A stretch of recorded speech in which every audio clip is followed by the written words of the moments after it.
Good afternoon, everybody. Welcome to the next Business Network event. Really pleased to have so many people in the room today. I'm really pleased to have so many people online as well. This has proved to be a really interesting title, and I think that's been justified in the number of people that are interested and that have signed on. So in a moment, I'll be handing over to Professor David Falzani, MBE, who's a Professor of Practice in Sustainable Wealth Creation here at the university. My name's Paul Rice, I'm the Business Engagement Manager, so my role is to give you the welcome and then get out of David's way and let him tell you what you're really here to find out about. In terms of the venue this evening, there is no fire drill planned, so if a fire drill does happen, the emergency exit routes are to my right, your left. The event staff here will help you get through that if that does happen. All I would say is just make sure you can keep up with me. I'll be running really quickly. If you're ahead of me, you'll be safe.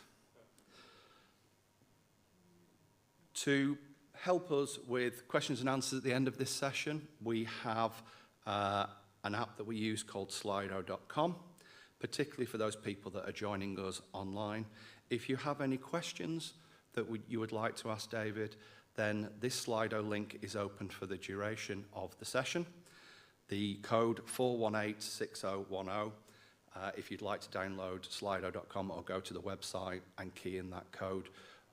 When we do open the floor up to questions, we can take any questions from the floor, and I will then ask any questions that have been submitted online. Please make sure you put the right number in. I can't guarantee if you get the wrong number, the kind of answers that you're going to get. So, without further ado, I'd like to just give a little bit of an introduction to Professor Falzani. He is a business consultant, entrepreneur, and professor with extensive executive and strategic business development experiences. He started his career at IBM and then attended Wharton School. He worked in consulting with a variety of clients, including BAE, Marks & Spencer's, and 3i, and supported merger and acquisition transactions totaling over £11 billion. He's been a trainer for innovation and growth programs, and he was appointed to the Royal Academy of Engineering visiting professor in 2011, and then honorary professor in 2013, becoming professor of practice in 2019. David was made a member of the Most Excellent Order of the British Empire in 2017 for services to enterprise and engineering. And I'd like to invite David to the stage to talk to us about pricing. David. Wow. Wow, fantastic. Thank you so very much, Paul. Superb. Well, thank you for that very, very kind introduction. I'm absolutely thrilled to be here today. So a very warm welcome to you all in the theatre, and a very warm welcome to everyone joining us online as well. So we're going to talk about pricing. So fantastic. Well, let's jump straight in. On the screen, you can see what looks like a slightly oversized Rubik's Cube. And on there, you can see on the left-hand side 2 arrows pointing to 2 squares. Both the squares are sort of a brown colour. Are those 2 squares that are highlighted by the arrows, are they the same colour? Do they look like they're the same colour? I've got lots of people shaking their heads in the audience. So what I'll do, just to help you a little bit, is I'll get rid of the background. So on the right-hand side now, what I've taken out that background there. Do the ones on the right-hand side look like they are the same colour? They do. Lots of people are saying they do. Okay, maybe you think, maybe they're not the same pictures. Maybe David has done a bit of Photoshop here, or maybe they've been adjusted somehow. So what I'll do is on the left-hand side here, I'll screen off the background in stages. So have a look at the 2 brown squares on the left-hand image, particularly look at the bottom one, and at some point it might change for you.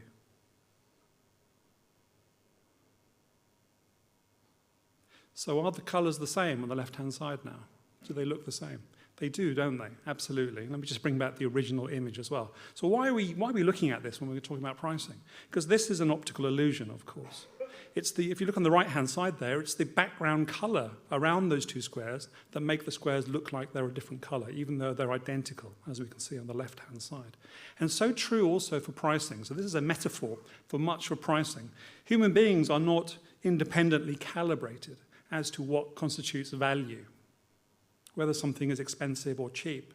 So instead, what do we do as human beings? Well, we look for reference points. So we use the context, we use framework, we use the background, we use prior experiences. So think about this metaphor, this idea that the background of pricing is really the fabric that's used to recognize value, and whether it's high and low and so on. So thank you very much, Paul, for that introduction. So I am David Falzani. I've had a varied career, but essentially I spent the last 25 years or so building businesses. So I've started businesses of my own, I've co-founded businesses, I've worked as a consultant to help others do that. I've mentored and supported other people in similar ways. And I've been very fortunate because I've actually been engaged with training. And I've trained over 700 high-growth businesses through the Goldman Sachs 10,000 program at Oxford Said Business School, Oxford University, and over 1,000 scientist entrepreneurs through various programs at the Royal Academy of Engineering. So I've had this great opportunity to train and also mentor and engage with all of these businesses. And so there's a couple of things that I'd noticed over that 25 years. And one of the things I noticed was chronic underpricing, particularly for small and medium enterprises or small and medium businesses, chronic underpricing. And for me, underpricing is the number one error I see when I work with and help early stage businesses. Now, what's the reason for that? Well, I think there's a reason for chronic underpricing. There's some cognitive bias there, there's emotional baggage, but I think it comes down to three basic things. Firstly, a lack of confidence, real confidence in the value proposition. What's the value proposition? So that's the thing that the company does, and they do it, and the customers value it so much they're willing to pay money for it. And hopefully the value proposition is in some way different and possibly superior to competitors as well. So that lack of confidence is one of the reasons that people underprice. The other one is fear of not having enough sales to basically, pay the overheads, to make payroll that month, or maybe to meet the rent, and also some associated belief that if we keep our pricing low, we're more likely to get business in, so we can pay our bills. So there's a fear element there as well. And the third reason is the irregular setting of prices. And when I say irregular, I mean both in terms of not being done often enough. So some people do price once every 3 or 4 years. I think it's something that should be done quarterly or even monthly. And also the method that's used, an irregular method, a method that doesn't really recognize the value of pricing. So if that's the reasons for it, what can we do about it? So I noticed this problem. That's why I wrote the book, Double Your Price. And I also came up with this challenge about 10 years ago. So it was a purposefully provocative challenge. Can you test? So this is my audience of businesses. I said, is there a test or an experiment you can run in the market to see what happens if you actually double your price? Now, to my delight, some companies actually did this, and many have done it over the last 10 years. I remember one company in particular. They were a video production company based here in Nottingham, and they've been growing steadily across the Midlands. But they wanted to move into the London market, so they made a decision that they would double all of their prices for any new business engagement in London. And to their surprise, it made no difference to their conversion rate. So their doubling of the price still gave them the same conversion rate between leads and sales. But of course, what it did do was it increased their profits 8-fold or 10-fold. And that enabled them to grow, reinvest, and become a much bigger and more successful enterprise. What they discovered was that previously they'd been chronically underpricing, and they'd really been appealing to, I'm going to be slightly uncharitable and call them bottom-feeding customers. So people perhaps were very price-sensitive, price-shopping customers. And the more premium customers ignored them because if they were cheap, they were seen as being no good. So by doubling their price, they essentially moved up the value ladder. Yes, of course, they lost the really price-sensitive customers, but they gained access to far more premium customers who they could now engage with. So they doubled their price in London. They didn't immediately double all their other prices, but they moved them up progressively over the following few years because they found that they had been chronically underpricing. So that was the rationale for the book and for and many of the lessons I had over that period of time. So we're going to cover a very brief introduction to pricing. We're going to talk about why price is so important. And then we're going to get to that important question, which many of you, I'm sure, are really interested in, is how should you set your price? We'll then be a little bit more imaginative and start to rethink pricing and look at some of the more avant-garde aspects about how prices are set by companies today. We'll look at some reference points, and then we'll wrap that all up. So an introduction to pricing. So what do we think we know about pricing? What do people generally think they know? Well, often people think, well, pricing, okay, it's one of the 4 Ps of marketing. Okay, so there's lots of other things to think about as well. It's just one of the 4 Ps. Price should be set relative to costs, people say. Okay, well, we're going to review this as well. We're going to review each of these. People are rational and considered decision makers. Are they? Okay. Product value is largely derived from functionality. So what your product does is really important. Okay, we'll see. And lastly, business analysis and theory can provide the answers we need as business leaders to grow our businesses. So we're going to review each of these during the course of the presentation. So a very brief review then of traditional pricing. So most forms in business rely on one of these 2 approaches. So cost plus pricing, where there's a cost and there's a markup applied to it. And I'll talk more about cost plus in a few slides' time. But there are problems associated with this. Costs are backwards looking, aren't they? You know what your costs were last year, but price is forward looking. So are the costs correct? Are they still correct? Do they change? If you're a growing business, are they still correct as you grow with volume? Competition-based pricing. Now, this can also have some issues and problems associated with it. Not least, if you're pegging your pricing to your competitors, then are you communicating, are you broadcasting or signaling that you're basically the same as your competitor? You're a me too. But much more fundamentally than that, how do you know how the competitors set their price? What's the fundamentals behind that price point? And are they valid or not? So the assumptions behind both of these methodologies can be very problematic. And I'll talk more about both of these shortly. But before we do that, before we look at how we should set price, let's review why price is so terribly important. So I'm going to ask you a really unfair question. I know it's an unfair question, but please bear with me. There are 2 companies. There's company A and company B. Now, company A has a price of 100. Company B has a higher price. The price is 130. Now, company A, 60% of its leads convert to sales.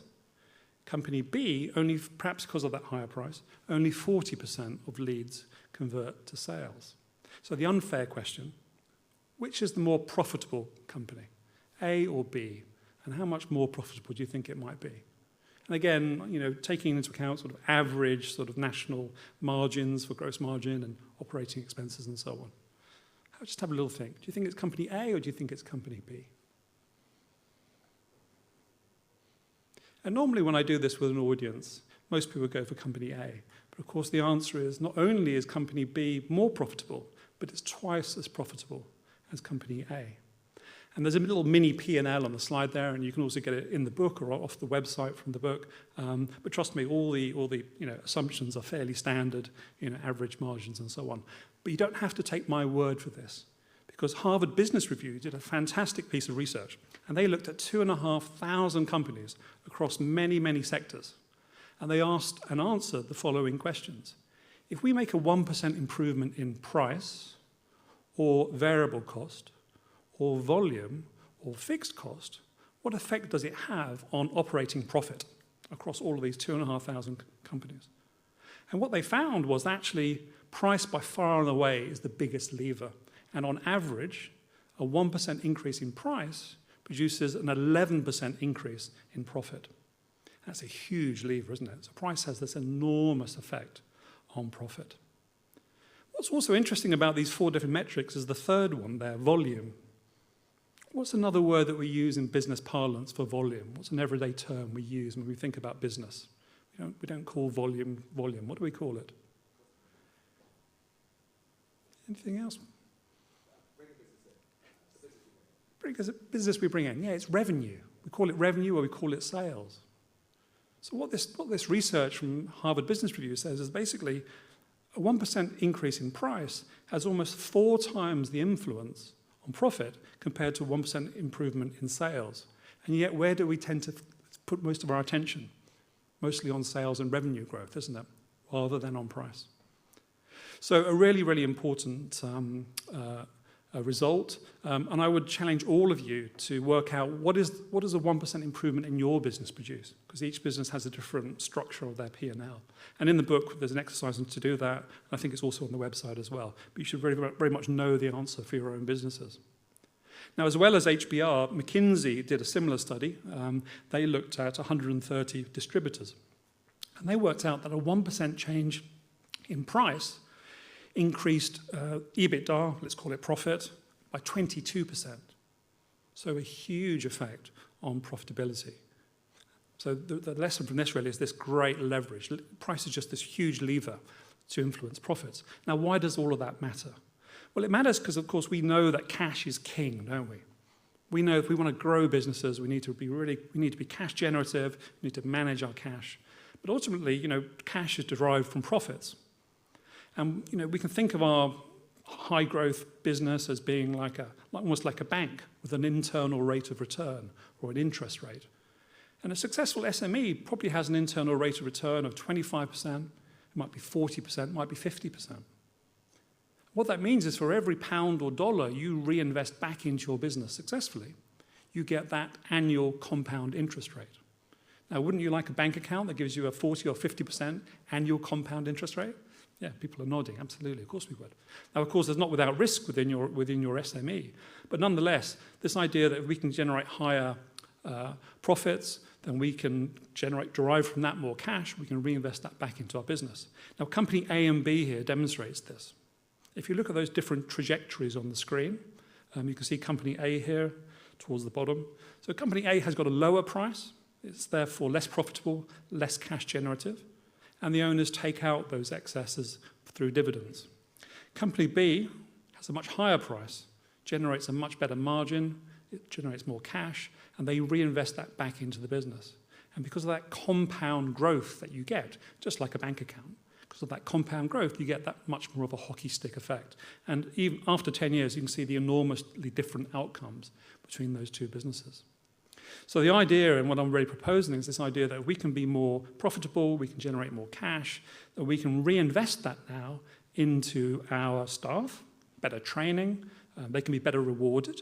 And I found that generally staff working for companies with nice fat margins tend to be more engaged and happier. We can also reinvest that back into better products and better services. And then guess what? We can then sell those to our customers for a better price. So there's a virtuous circle here where we can build. So it's all about this. So for me, double your price is all this idea about, well, it's all about reinvestment. It's about giving you the financial surplus you need to reinvest back in your business to get that virtuous circle really working hard for you so you can get those wonderful hockey stick growth rates. Okay, all right, so that's why price is so important. So let's get to the next topic, which is all about, well, okay, price is important, we understand that, but how should we now set price? I'm going to start with a thought experiment. So the £1 million widget thought experiment. So let's say that we've created a product, I'll call it a widget or a gadget, and it creates £1 million of value for our customer. Now, how does it do that? Well, maybe it produces, on average, £1 million of cost savings for the customer. Or maybe it helps the customer create more sales, and from those sales, they get £1 million of extra profit. It doesn't really matter. It creates £1 million of extra value for the customer. And that's represented here on the right-hand side with the cherry pie or apple pie of value. So that's £1 million that we've created. Now, there are no competitors. Fantastic. There are no substitutes. Marvelous. So how much should we price this widget? How would you price the widget if you had this scenario in front of you?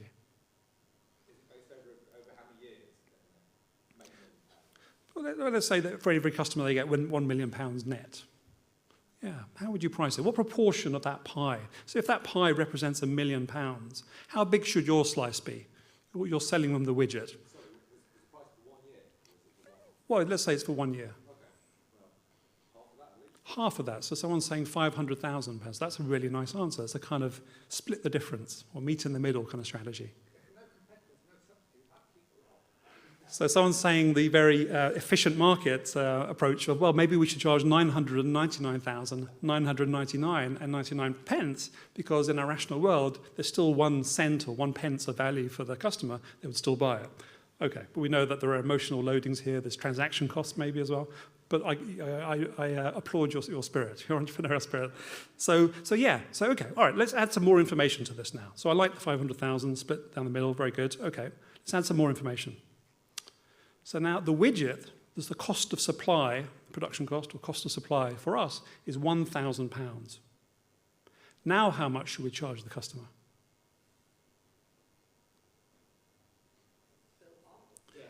Nothing's changed, has it? It should be exactly the same.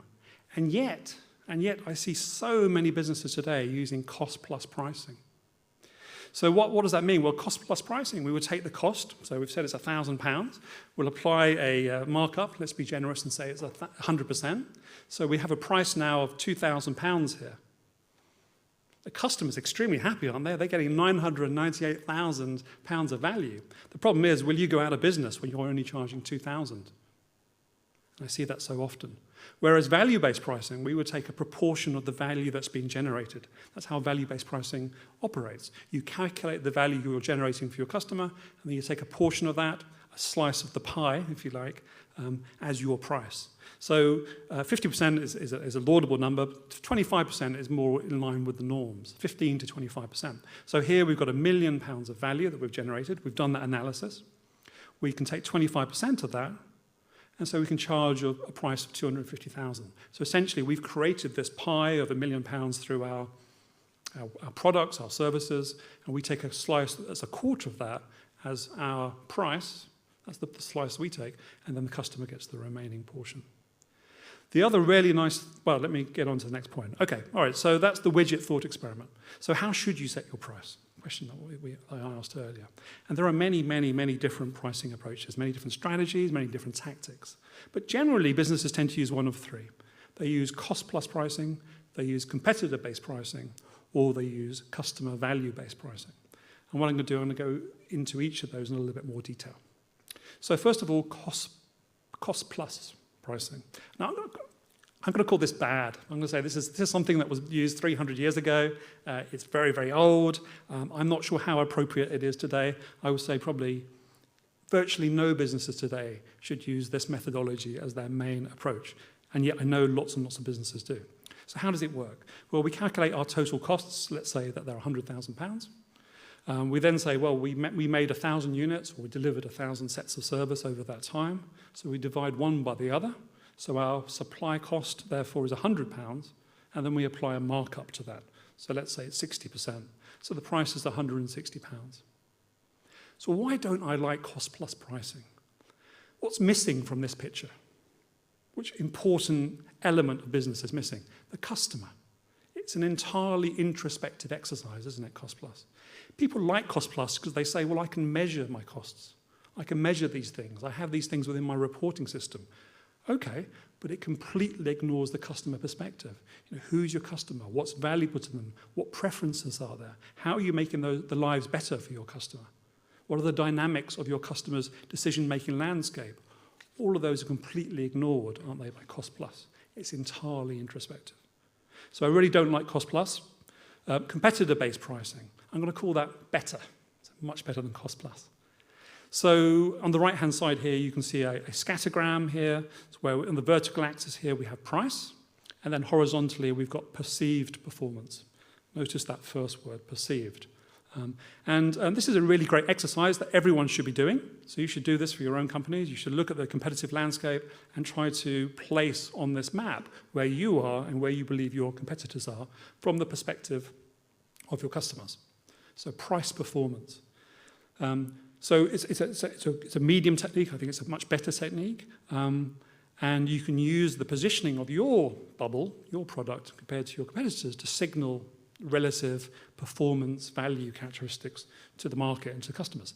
However, there's a bit of a problem sometimes. Some companies see this and think, wow, okay, so if we undercut our competitors by 5%, our product or service is just as good as theirs, so customers will see us and give us loads of business because we're just as good and we're 5% cheaper. The problem with that is what customers hear. They hear something quite different. What the customer hears and says is this: the best offering is only 5% more expensive. Why cut corners? Let's just spend the extra 5% and get the best. Meanwhile, the company that did the 5% discount, how much have they reduced their profits by on average? We saw the answer earlier. 5%, a massive 55% reduction. Yeah, remember, it's 11% for every 1% change in price. So the 5% discount reduces their profits by 55%. I do wonder when I see businesses habitually just giving discounts all the time, do they really understand the effect it's having on their bottom line and their ability to, again, generate the excesses which they can then reinvest in that virtuous circle? So competitor-based pricing, and then thirdly, value-based pricing. And I'm going to call that the best technique. And it really is much like the widget experiment. So what we do with value-based pricing is that we look at our customer and we calculate the value that's being generated for them by our product or our service. And generally that tends to be because of cost savings that we produce or because of increased profits, because of it may be due to excess or extra sales. So in B2B, this is something which is very, very doable. It's very easy to do to assess that. And typically, the norms, as I mentioned earlier, is that if you calculate the size of the total pie that you've generated through your product or your service, you take how big is your slice? You normally take 15 to 25% of that number as the price. So that's how big your slice is, and the customer gets the rest. Those tend to be the norms. So value-based pricing, really powerful technique, very customer-centric, and I've over the last 25 years, I found that businesses that understand their customer the best tend to be the most successful. So this is all about understanding your customer, isn't it? About their decision-making landscape, how do they make trade-offs, so on and so forth. It also has a second important role to play, which is if you do this analysis, you're now able, perhaps for the first time, to explain to your customer or potential customer why they should buy from you. Because you can now explain to them what advantages, what economic advantages there are if they now engage with you as a supplier. So it's a really useful sales exercise to do as well, because it gives you those insights that you can use in your marketing communication, your sales messaging and so on. All right, good. All right, so we've talked about that. So let's now, so I said we're going to talk a little bit more kind of imaginatively about rethinking pricing and try to reset maybe some of your expectations, some of your maybe some emotional baggage or some sort of myths around pricing.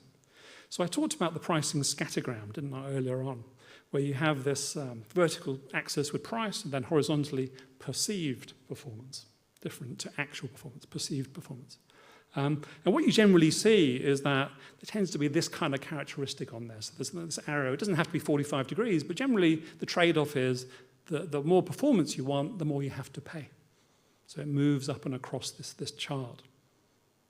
What's really interesting, though, is that when you look at many categories, so for example, soaps, if you look at the soap category and do this analysis, and you can come up with a scattergram, and I've done this, and I do this in the book as well, is that actually all of those products are identical. What do I mean? I mean, if you look at the active ingredients of all of those products in that category, they're actually the same. They're the same ingredients. They have the same functionality. The differences might be the color, the packaging, the branding, the price point, certainly different, but otherwise they're identical. Same thing for cosmetics. And again, I've done the analysis. You look at you look at the ingredients, the makeup of them all, pardon the pun. You look at what constitutes them, and they're actually the same, but being sold at vastly different price points, vastly different, despite being functionally the same. Again, the packaging's different, the branding, the messages, so the communication bundle of messages that goes out with them, and of course the price point, which has an important role. Clothing. I started one of the first internet clothing companies back in 1999 in Italy, doing men's apparel, and our suits and clothing were made in the same factories, by the same workers, on the same machine, with the same fabrics as the so-called designer brands. The only difference was the tiny label in their products that had the designer name on it. Otherwise, they were identical, despite the hugely different price points. Painkillers also very similar as well. Let's look at an example of this. And enormous price differences, as you can see there, between the highest and the lowest. So let's look at one of my favorite examples, which is table water. So I went to my local supermarket, I looked at all the different types of still table water available, and I worked out the cost per unit, or the price per litre, if you prefer. Perceived performance here, I kind of guessed, kind of made it up, but I put them all on the chart. What's the active ingredient of water? It's water, which is what? What is a water molecule? H2O, thank you. So water is H2O, which is 2 hydrogen atoms and 1 oxygen atom bound together in a molecule. So Between the cheapest and the most expensive water here, where there's a ratio of 600% in unit price, is the H2O molecule different? No, by definition, it has to be exactly the same, doesn't it? So from a hydration point of view, and if that's the reason that people buy water, interesting question, from a hydration point of view, all of these products are exactly the same. They all have the same molecule in them. The difference, again, is the packaging, the branding, the messages associated with them, and, of course, the price points. 600% difference in the price ratio. And again, I've done this, I do it in the book with paracetamol. I look at 500 milligram paracetamol. It's the same 500 grams. It's all medical grade paracetamol being sold at 4 or 5 times the price between the cheapest and the most expensive. Washing powder, table salt, crisps, so on and so forth. I've looked at all of those. So it's a really interesting characteristic. So, again, ask yourself, well, how rational are you being when you look at these products, all these different price points? It's a really interesting question. We'll do a little bit more on cognitive bias now, talk about priming bias. So I've got another question for you. Oops, excuse me. Another question for you. I love to ask questions. So this is from Andrew Kahneman from Thinking Fast and Slow. A bat and a ball cost $1.10. The bat costs $1 more than the ball. How much does the ball cost?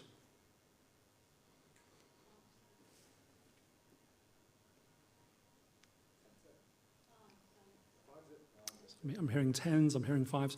What's the number that your brain is screaming out at you at the back of your head? What's the number that most of you are? A lot of you are hearing 10, aren't you? 10 is the number that's... So when I do this with audiences, typically 3/4 to 90% of the audience say, well, the answer is 10 cents. But of course, the answer is 5 cents, isn't it? So this is a really great example of priming.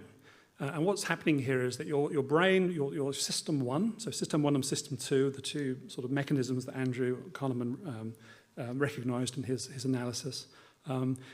System 1 is the fast decision-making part of the brain. It's the primordial part. And it makes most of our decisions, despite system 2 thinking it's in control. System 2 is the conscious part. System 1 sees the $1.10, and it sees $1. It knows the difference is 10 cents, and it starts screaming to your system 2 that it's 10 cents, it's 10 cents, it's 10 cents. Of course, if we really sit down and think about it, the answer is 5 cents. So think about how priming might be apparent in your businesses. That could be in a good way, or it could be in a bad way. You could be underselling yourself as well. I want to look at one other example of priming bias, because it's such an important and strong. So who do you prefer, John or Mark? John is intelligent, impulsive, critical. Mark is jealous, stubborn, critical. Who do you prefer, John or Mark? Who do you prefer as a friend, John or Mark?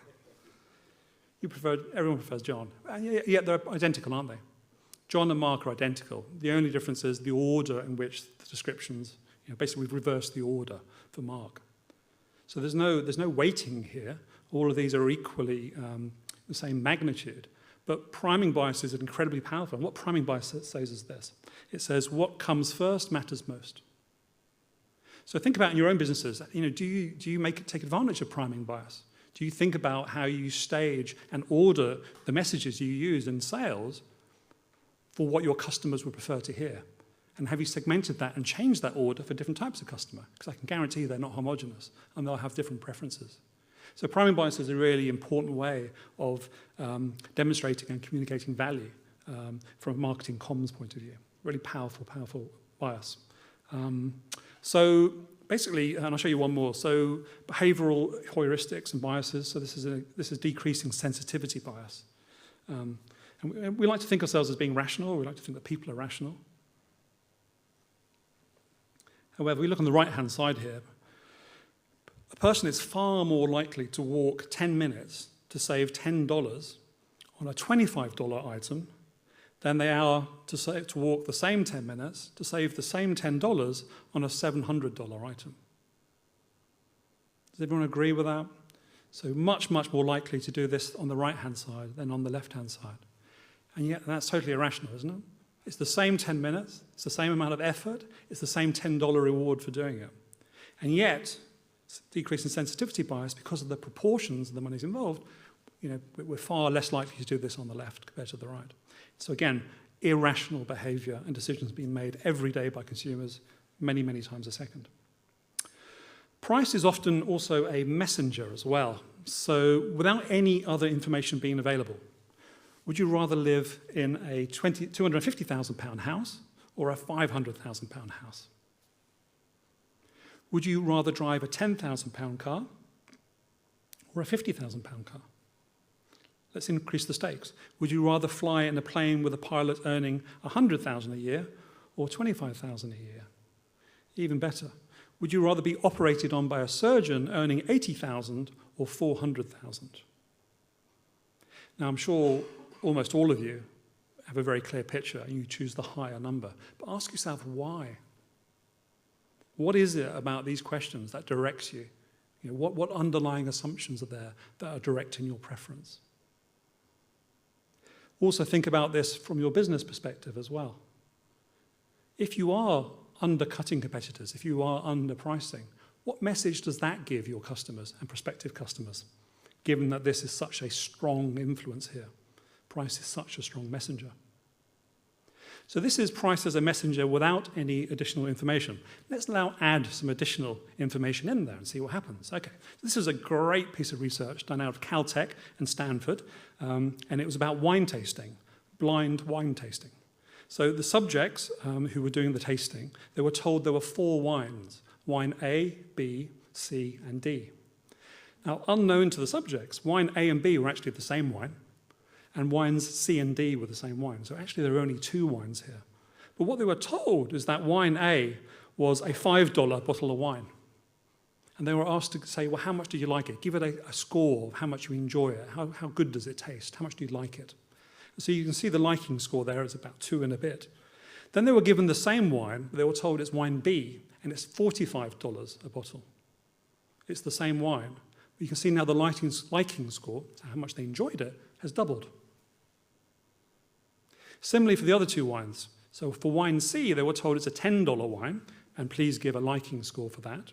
And again, it's 2 and a bit, isn't it? And then they were given wine D, which unknown to them was the same wine. They were told it was $90 a bottle. And you can see again, the score of how much they enjoyed it, how good it tasted to them, has doubled.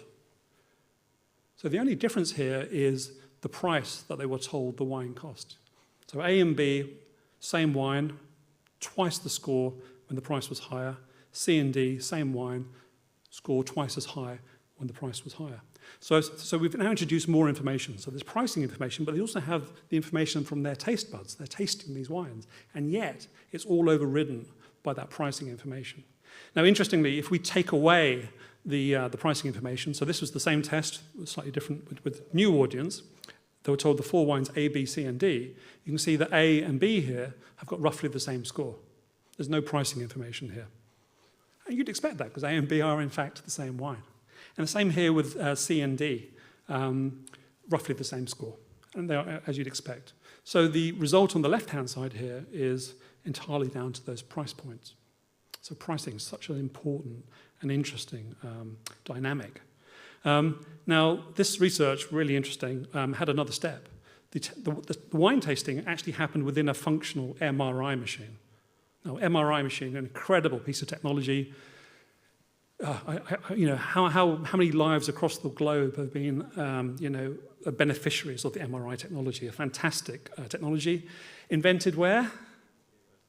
University of Nottingham, very, very close by to this building. So this was a functional MRI. And what they did is that during the tasting, they basically scanned the brains of the subjects, and they particularly looked at the reward centers or the pleasure centers of the brain and looked for heightened activity there whilst the tasting was being carried out. Now, we've already established that when they were told that it was a higher price point, even for the same wine, they said that it tasted better to them. But what's interesting is the actual physiological aspect and actually measuring the brain response. So on the top chart here, you can see the electrical activity in those parts of the brain for the $45 and the $5 wine. And again, this was the same wine. But when they were told it was $45, you can see a much more stimulated level in those parts of the brain. The other one was even more marked. So here, the $90 wine and the $10 wine, you can see that the reward, the physiological or the physical reward they're receiving is much higher when they were told the wine was $90 rather than when it was $10. even though it was the same wine. Now this is an incredible result, isn't it? Because now we're saying that, okay, we know people might not be rational, but now it seems that they're actually not just saying it tastes better, but they're actually receiving more physical reward when they're told that the same product is at a higher price. What's the corollary of that? What's one of the implications? One of the implications is that, particularly for consumers, but also in B2B, because human beings are still involved, it means that basically price equals value, full stop, period. That's the implication, isn't it? Really interesting result. I'll move on because I know we don't have a huge amount of time. So do people choose on value? Sorry, people do choose on value, not based on value for money. How can I demonstrate this statement? People choose based on value, not value for money. Well, let's do a little experiment. Let's say that there's a choice of 3 laptops. So there's a laptop which is $300, there's one that's $1,000, and there's one that's $3,000. Okay, all right, so which offers the best value for money? Well, I don't know, but maybe we could come up with some criteria of what constitutes a good laptop or what features we want, try to rank them. So, okay, we need to do word processing, we want to do email, maybe we want to watch movies, we want a nice screen, maybe we want a good battery life or a weight. That's probably more telling for the higher end laptops, isn't it? So we can come up with some criteria, we can score it, the exact numbers don't really matter. But then having done this, we can now put them on a chart. So we can see the performance metrics here of these 3 different laptops. But which one is the best value for money? Well, this doesn't necessarily give us the answer. But what does is if we look at the change in the scores between one to the next. So going from no laptop here to the $400 laptop. So no laptop, we can't do any of those things, can we? So if we get the $400 laptop, suddenly we've got an increase in score of 22. So going from 0 to 22, it's an increase of 22. If we go from the $400 to the $1,000 laptop, the change in score is 3. And if we go from the $1,000 to the $3,000, the change in score is an additional 2. So now, which is the best value for money? It's the $400, isn't it? It's absolutely obvious. And yet, if this is true, what's the leading laptop brand, biggest market share in the UK today? Yeah, it's going to be the MacBook, it's going to be an Apple product. Same thing for smartphones, for mobile phones. What's the biggest market share smartphone in the UK today? It's the iPhone, isn't it? And yet that's the most expensive product in the market. If this was true, if people really did choose based on value for money, then the cheap discount, good value for money products would dominate from a market share point of view. They'd be the most popular choices, but they're not. So research shows that most people aren't really able to judge value for money, despite believing they can, despite thinking they can. And so fundamentally, they don't choose the products that offer the most bangs per buck in a sort of objective sort of sense. Instead, they choose the most personally rewarding option that they have at a price that they can afford. So this is a really enormous implication for business. So let me just say that again. So they choose the most personally rewarding option at a price that they can afford. So this is really important, not just for B2B, but also for B2C. And I know that value-based pricing, calculating the pie can be tricky for B2C businesses, but you can certainly do this for B2C. So for all business leaders, for all of us, this means that the challenge for us is to find out what does value mean to our customer, particularly for a B2C business. Because as I say, you can look at your customers, you can look at the pricing that they can afford, and then you think, okay, now how do I frame the most reward for them at that price? So people choose on value, not value for money. Now, so what does value mean to your customer? And it's not always about price, or it's not primarily about price. So this was a piece of research from McKinsey. They looked at customers of 130 B2B distributors and asked them to rank why they chose those suppliers and what was important to them. So number 1 was range of products. Number 2 was product availability. Number 3, customer service, and then sales rep relationship, and then same or next day delivery. And then pricing was only the 6th biggest reason why people choose. And yet, if we hadn't seen this, we asked ourselves, well, how do people choose a distributor? We'd probably think, well, pricing must be 1 or 2. Actually, it's only number 6. So the challenge is for you to establish this for your own products. Okay, a couple of more slides and then we'll wrap up. So reference points. So tactical reference points are used by business all the time in how we execute different business strategies. So small, £1.80, medium, £2, large, £2.20. Where do we see this? Yeah, in the high street, we see coffee shops would be a good example, wouldn't it? So the way it works is you're walking along the street and you think, I'd quite like a coffee. So you go to the shop and you look at the menu and you think, well, I can have a coffee for £1.80. But then something strange happens. You look across and think, well, hang on, I can have a coffee that's twice as big, a coffee the size of a bucket for £2. And you think, hang on, for another 20 pence, I can have a coffee that's twice as big again, about the size of a small car. Okay, so what's the most popular coffee size? What do most people actually buy, if you look at all the data? Yeah, the one in the middle, well done. Medium followed by large. So the question is, why does small exist? And why does small exist butted up so closely, pushed up so closely to medium and large? What is there is a form of anchoring. So the anchor of £1.80 for small is there basically to encourage you to buy medium or large. So anchoring is a really powerful way of manipulating reference points. And generally, as I said right at the beginning with the Rubik's Cube, customers often define alternatives as gains or losses compared to some sort of reference point. We are not, as human beings, as I said, independently calibrated to understand what is value or value for money.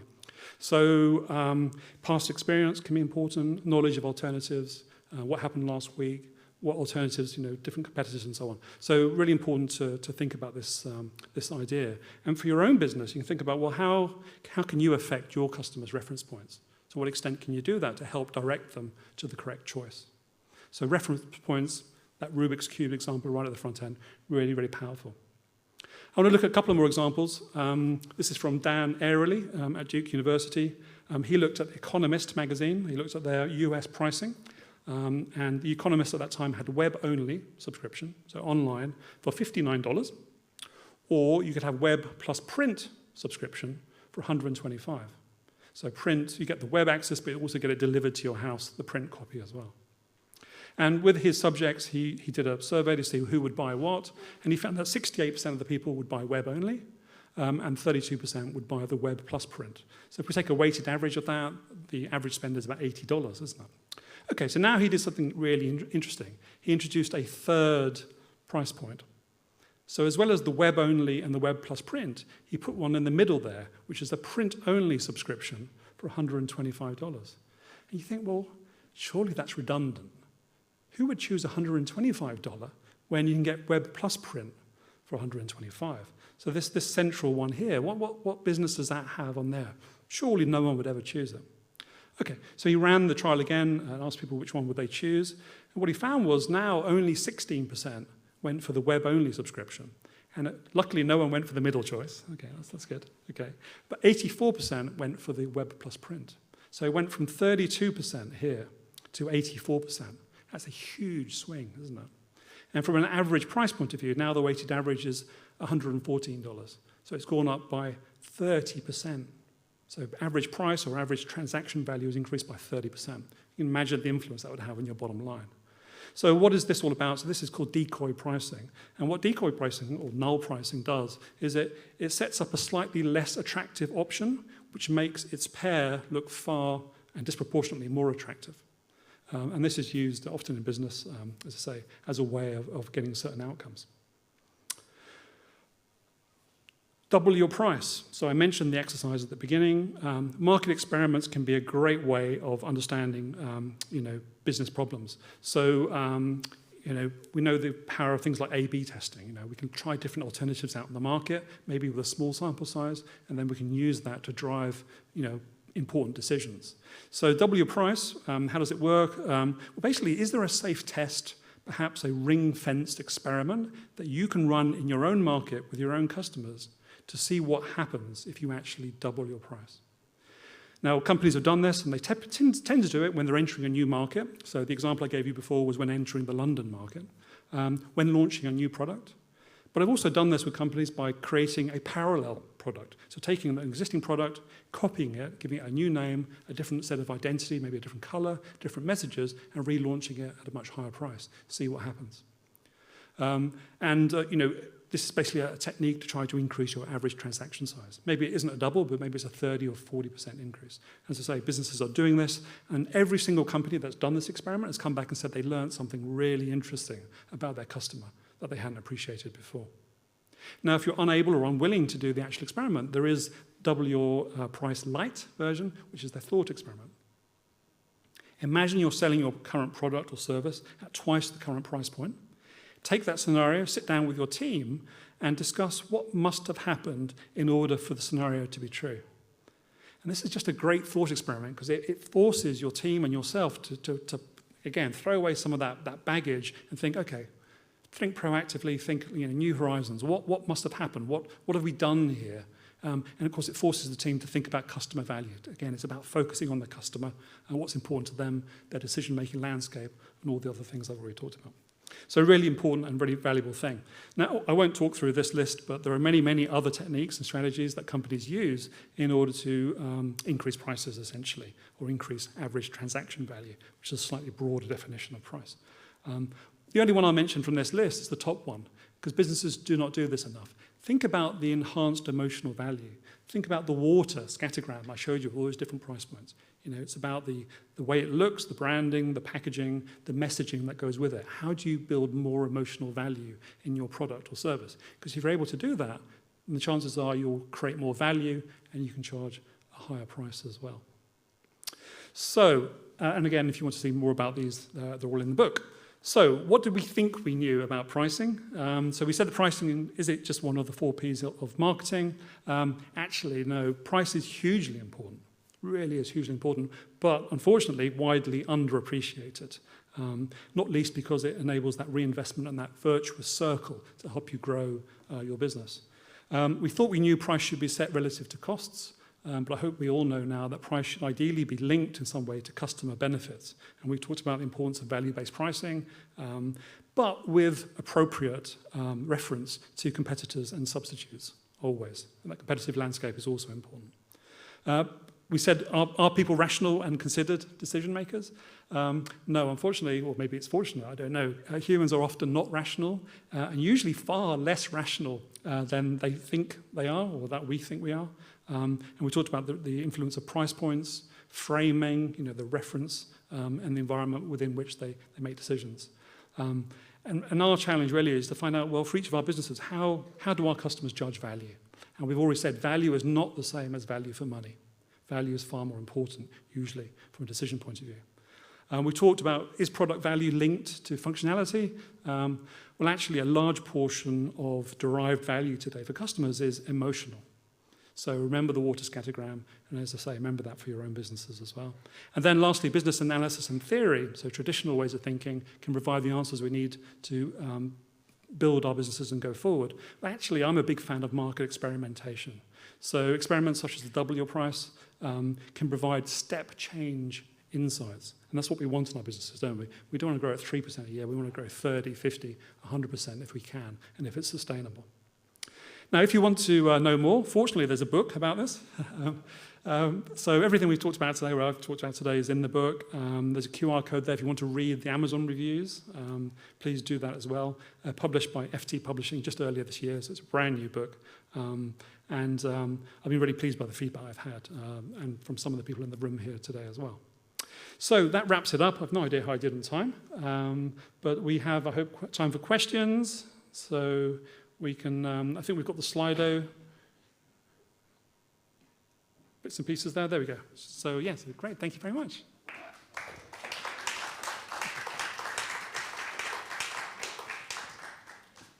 Does anybody have any questions in the audience? We've just seen the book listed on Amazon, and I noticed it was at $18. Are you going to double your price? So the question was, at $18 on Amazon, am I going to double my price? Perhaps I already did double it. Thank you, though. Any other questions? Yeah, that was amazing. It really was good.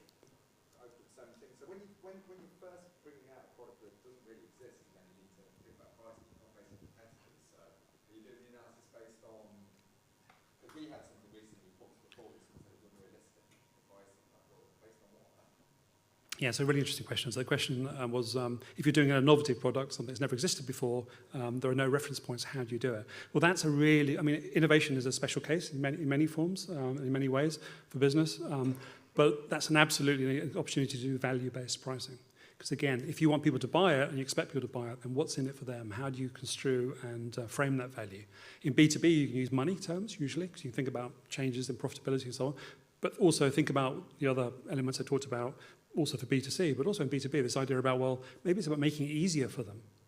Maybe it's about establishing different forms of value that aren't so tangible. So again, emotional value and so on. But it's definitely about looking at the customer. You're welcome. We've got some questions online. How do you recommend setting prices when it's difficult to put a figure on estimating customer value? Yeah, so that's a really good question, and it kind of goes back to what I was just saying. So if you can't estimate customer value in financial terms, and this is quite common in B2C, then think about this idea about people buy the product that they find most rewarding at a price that they can afford. So you can segment your market, think about different how able or capable different strata of your customers are in terms of what they can afford. And then for each of those segments, think about, well, okay, how can I now maximize the derived value? What do they recognize in terms of value? And so by doing that and doing this analysis in different segments, you can say, well, okay, we've got more customers in this segment or that segment. Or you can think about we've got a stronger proposition in one of those compared to the other. And that will give you a roadmap to move towards a cohesive and differentiated communication strategy about how you acquire those customers as well. We've got another question. Should we state pricing in our company's websites? Oh, that's an interesting question. So should you state pricing on your company website? I mean, I think it depends on what the norms are in your industry. So you always have to be, as I said, value-based pricing, but with appropriate reference to the competitive situation. So you have to look at what the norms are. But my preference is not to be overly transparent with pricing, or if you are, let's say that you are forced to be absolutely, public in the public domain about pricing, then recognize that some of your customers want to pay more. Recognize that some of your customers want opportunities to power up, or we talk about on-sell or upsell some customers. Some customers want the opportunities, maybe they've got more budget available, and they'd like a little bit extra and spend that extra budget. So don't think about pricing as being absolute. Think about it as being a reference point and a guide to what hopefully will be a bigger relationship that you have with your customers. So if you do have to do it, then think of it really as being something that's a starting point of a conversation rather than being absolute. Because if you're doing absolute, then unless everyone has a really high price and really big margins, then you risk falling into that trap that we talked about. Good question, thank you. And this one I think is from one of your former students. Hi, Professor David, great to hear from you again. If you have a customer and at some point pricing is adjusted, what range in percentage terms increment would you take? Oh, that's an interesting question. I mean, I think it depends on the specifics, really. So what are the norms, what's usual, what's acceptable? But I think fundamentally to answer that, it's about analysis and figuring out, where are you today, and then where could you move? So you can think about that value diagram, but you can also think again about, well, maybe there are ways we can sit down and really help diagnose our customers' decision-making landscape and uncover ways that perhaps you can add that additional value. So I think it's an iterative thing. I don't think it's a single step. I think it's an iterative approach. But again, it fundamentally comes down to that, acquiring the intelligence around customer hierarchy, how they make trade-offs, and then how do you build that value within your delivery system. And the delivery system, of course, is your company. Thank you. Does anybody have any more questions? Hiya. Great talk, really enjoyed it, thank you. How much of this is relevant to public procurement systems where you're potentially tendering, or there are incumbents in the market? I'm particularly thinking of health tech type products where if you can't show increased effectiveness but also a lower price, then you don't stand a chance of being purchased. Yeah, great question. So tendering. So that you're tendering to a governmental, so you're placing a tender. Yeah, tender-based businesses are sort of a special case, really. I think going back to that McKinsey study and also a lot of the tendering submission documents and looking behind the curtain to see how people are actually judging tendering, price clearly is an element, but it's trying to understand, well, okay, what other elements are in there and how do we accentuate those so that we can still get a decent price, we can make a living, we can survive, we can grow. But what are the other factors that we need to put in front of pricing that will be recognised more keenly than just the price number? If you tender in industries where it's purely on price, and price is 95% of it's around the price, you probably want to get out of that industry.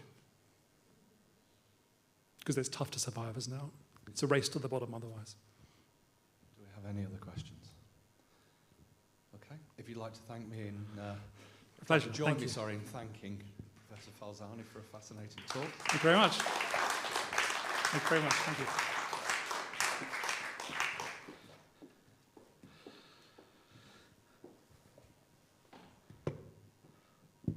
So what next? Well, if this has whetted your appetite for further events, we have our final event of the year, which is coming up on the 5th of December.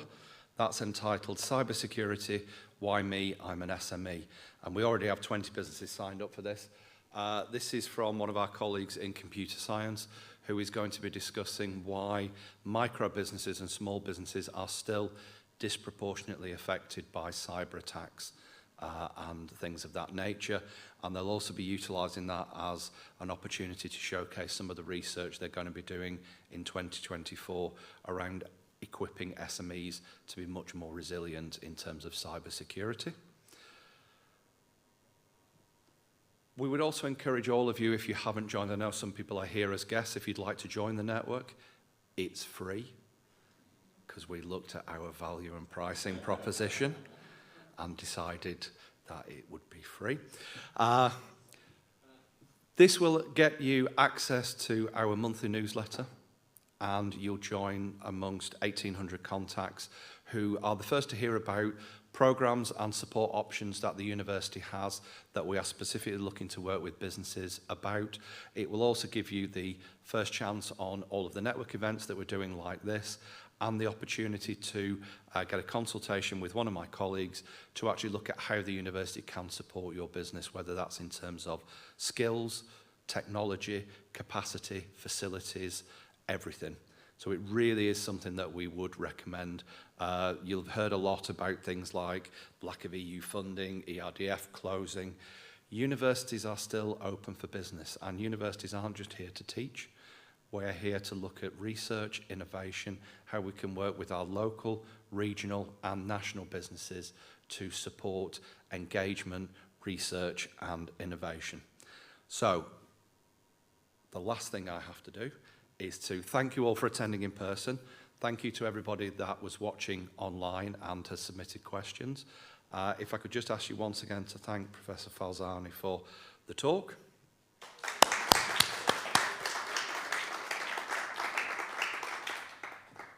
We still have some catering left. Please take it with you if you don't want to eat it at the time. It's too good to go to waste. We have the room, I think, up until 6.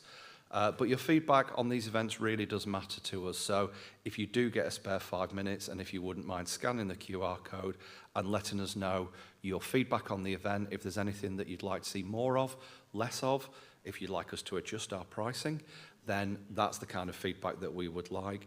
We are at the stage now where we are planning our calendar for 2024. So if there's anything that you would like to see, if you would like the opportunity to deliver an elevator pitch at any one of our sessions, then please get in touch with myself or the team. If you're leaving us, then I wish you a safe trip back, but if not, the buffet is still available. Thank you very much.